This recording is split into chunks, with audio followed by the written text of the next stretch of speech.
Welcome back and thank you for staying with us. Now, Joburg Mayor Mpho Phalatse says they've managed to stave off a motion of no confidence, though she's aware that another one is on the cards. Phalatse outlined some of the achievements under her administration, including progress by Joburg Water to repair sewage and other water infrastructure.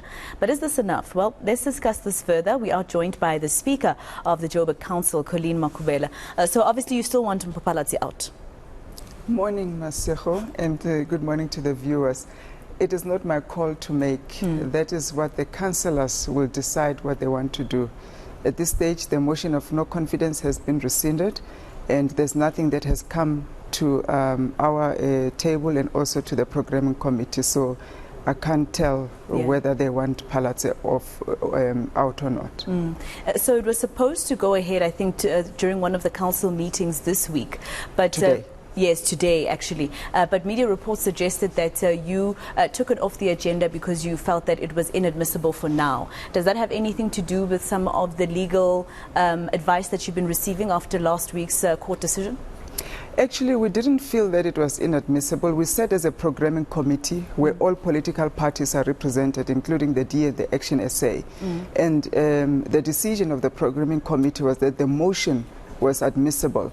And hence, after that committee last week, we set up the meeting that was supposed to sit today to look into that motion and other reports, you know, amongst other things in the agenda. And post that, the DA went on line and on the media and also to the courts threatening to interdict the meeting, and they're claiming that it was inadmissible. And when we looked into their claims, because we have a responsibility really to check what is happening also in the media space, etc., and how it impacts what we do. And we found that on the 26th of October, Herman Mashaba went and resuscitated some case that he had that has nothing to do with Phalatse in the court of law. But of course, one of the issues that are raised in that motion was that field ban issue where Mashaba was a chairperson involved in an NGO that he then received money from the city of Johannesburg, allegedly illegally saw some corrupt activity that is happening there. So they used that Mashaba case to then make the motion to be inadmissible after the fact. And it's unfortunate for Mashaba that now he's brought into the spotlight in a negative way, you know, to save Phalatse. So he needs to decide his fate on that one. He's now going to the court of law and to the public protector to try and clear his name. But I can't comment on those on that case. But the long and the short of it is that they went and also on the 14th of October put in some report in the MPEC committee, our Section 79 committee, that also has nothing to do with Phalatse but has to do with Mashaba's case, to block the motion. So the admissibility of the motion rests on three key things that a legal team looks at, and one of them is if whatever it is that you've put in a motion is not pending in a court of law or in any committee of our Section 79 committees. And of course you would know that she was outed 28 September and those things were not there. Now that we want to proceed, 26 October something was rushed in, 14 October something was rushed in. So I decided to engage the programming committee and put my facts on the table to say, I'm really not interested to go again to the courts of law to be fighting the mayor of the city of Johannesburg. Reputationally it doesn't look good for council. Also, it's a waste of taxpayers' money. And if this motion really they have gone to hinder it from going to council, be that, let's pack it, you know, and remove it out of the council agenda. Our agenda as council is first and foremost to ensure that we hold the executives accountable, there's delivery on the ground. So we're not going to be falling into the DA's trap of taking us to courts all the time when we have to exercise council agenda. Then using media once again to rubbish the speaker, delinquent, you're not following rules. Meanwhile, it is them who are creating all of these impediments to rubbish the image of the legislature of council, which she, by the way, reports to. And it's unbecoming of a mayor sitting in office to publicly attack the office of the Speaker, the legislature which she belongs to, instead of engaging within the structures that are provided for, that the Mayor and the Speaker must engage in to advance the work of Council. Speaking of going out to the media, you do know that she had a press briefing earlier this morning, and she had quite a lot of things to say, particularly about you as well as Speaker of Council. Let's just listen to a snippet of some of the things that she had to say, and then you can respond. We are very concerned, and over and above her being impartial or not being impartial, we're concerned about her overreach and her now blocking the work of the executive. We're seeing executive reports being blocked from being tabled in council by the Speaker. We wanted to table urgency reports, and the DBSA loan was one of them, and she simply said unilaterally that it's not urgent. It's not urgent, and so it can't serve. And we had hoped that it would serve today. We saw yesterday she decided to postpone the meeting. She doesn't even say when it's going to sit. She simply refuses. We've submitted motivations trying to show her how urgent and important this is, and she simply refuses to see reason. And she's, in fact, usurping the powers of the executive. It's a big problem, and we are dealing with it, and we'll communicate further on that as time goes on. So it's a big, big problem, and it will impact on service delivery if she continues in this manner. Your response? I mean, she says your behavior is going to hinder on the services that are supposed to be given to the people of Joburg. I was not aware of that media briefing. I'm listening to what you're saying now for the first time. I don't have any communication from Mayor Phalatse asking me for a meeting. She has a right to write to me as the mayor to ask me if there's urgent meetings. Those are the structures of council. Media is not a structure of council. Going to media to say you're blocking this, you're blocking that, is not a structure of council. She'll communicate to me, I suppose, formally, and I'll respond to her the reasons why the meeting was postponed. So why didn't you give them reasons why the meeting was postponed in the first place? There were reasons provided in the memo that was sent to provide the reasons, because we pulled out first the motion of no confidence. Yeah. Second, we're going to elect an MPEC chairperson in that meeting. That nomination for the MPEC chairperson was withdrawn. So we're left with one agenda item on the council agenda.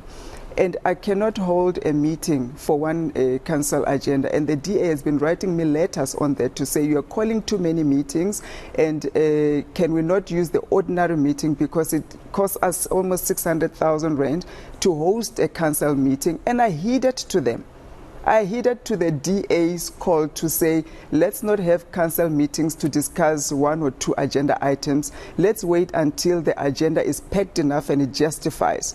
Now that we've heeded to them, they have a problem that the meeting has been postponed. There's an ordinary meeting that's supposed to sit on the 23rd of November. And all those items can serve on the 23rd of November. But they have a right to write to me. She can write to me as the mayor to say, I have one or two, three things that are urgent and I need council approval. I don't have anything from Dr. Mayor Phalatse on my mailbox, no phone call, no WhatsApp message, no SMS message. All I'm hearing is now the media. And this is what I'm saying. The office of the mayor is a respectable office. It must carry honor and dignity.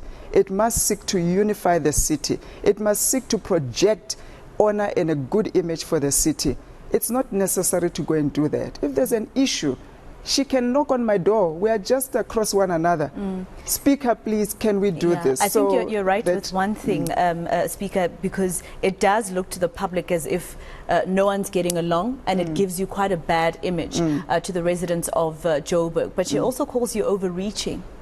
She can explain. I don't know what she's talking about. I'm listening for the first time, so she must explain to you, her audience, the media, what she means by overreaching. Because certainly she has not written to me as the speaker to tell me that. Is there a breakdown in relationship between the two of you? Did you ever get along? Yeah, we get along very well. Even now? Well, we've never been friends. I met her when I came to council. We've been dealing well with one another. So I don't know where the breakdown is. Remember, we are not in council to be friends. We're in council to do a job. Yeah. Whether I get along with you or not, there are processes and procedures that guide us how we operate. And all of us must keep that in mind. So it's not about I like you, I don't like you. There are many councillors who don't like me, that I don't like, but they still come to my office and I offer them the assistance that I need to, because it's my duty as a speaker to ensure that their welfare, their well-being, their work is carried out properly.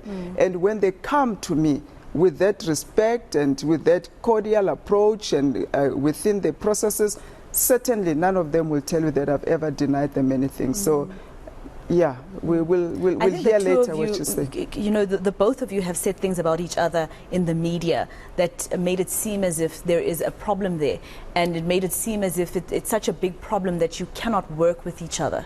You know, Maseko, there's a difference when you are campaigning for a position and when you get into a position.